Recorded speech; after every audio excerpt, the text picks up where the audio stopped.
Okay, Bismillah. Today we will talk about, for the revision for the final exam, we will have one application for the counters. What we have here, we have a conveyor, a motor which running the conveyor.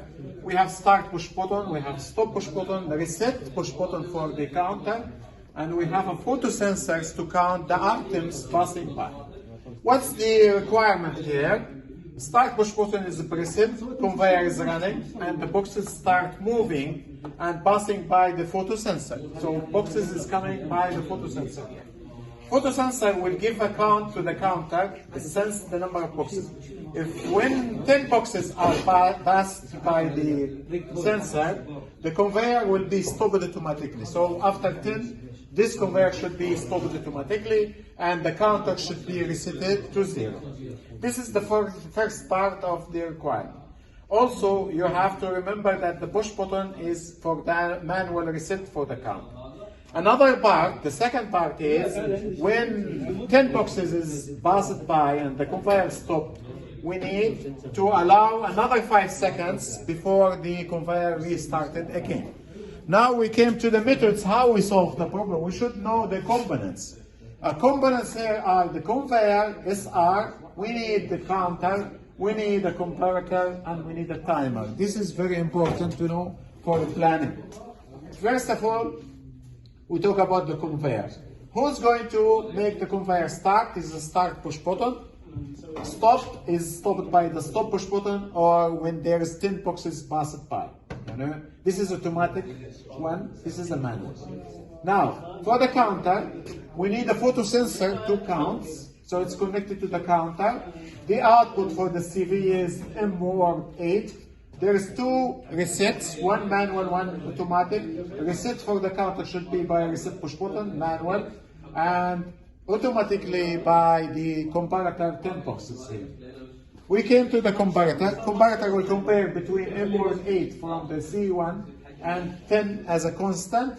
We are comparing greater than equal. When it comes to 10, then the output should be high, M2.0 10 boxes. A timer, actually the timer will start by this signal, which is 2.0 10 boxes. I'm going to write here M2.0. M2.0, and then the output, we send it out to memory 3.0, 5 seconds. Now, we will take each one and convert it to the equivalent ladder diagram. Conveyor, this is the start here, stop, and 10 boxes and 2.0.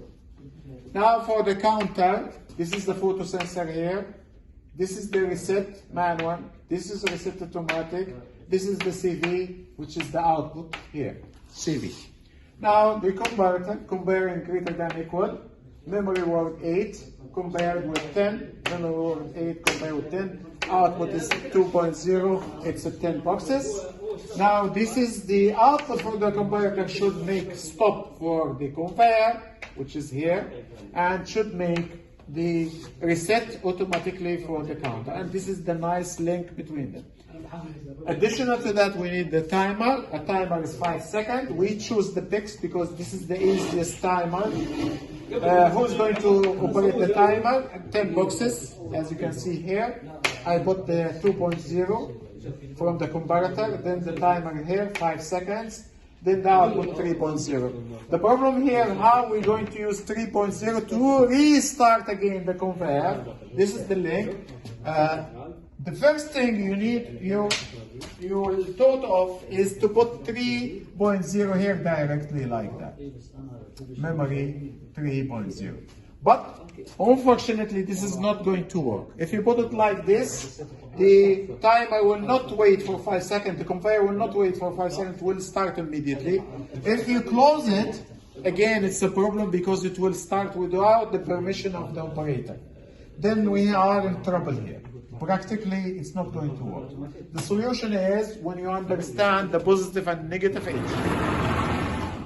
This is the positive and negative edge explanation.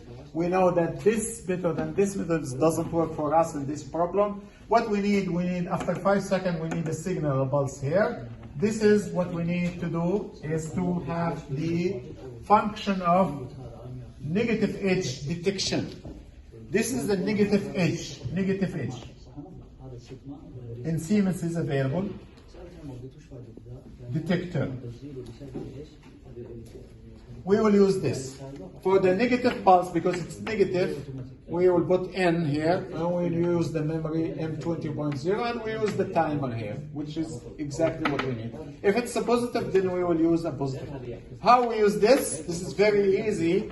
What you need to do here, just the 3.0, you put it here, memory 3.0, let me use the other one, memory 3.0, then you put a negative here, you connect it here, and you put memory, any memory not used here, 15.0 for example.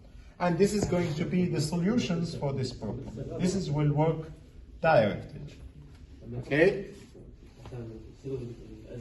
You finish? Each timer we're going to use is going to be a different story. So for now, we did the solution using mixed. If you use off delay, then you will use the same methods exactly. But if you are going to use ODT or ODTS, remember for ODTS you need automatic reset. You can use this technique. I don't want to spend time with this one. This is very complicated chart. Really, we don't want to go deeply in this one. I'm going to end the video at this point. Remember, if you plan well, then you can solve the problem very easy. And the easiest thing is using the fix. This is the end of this session.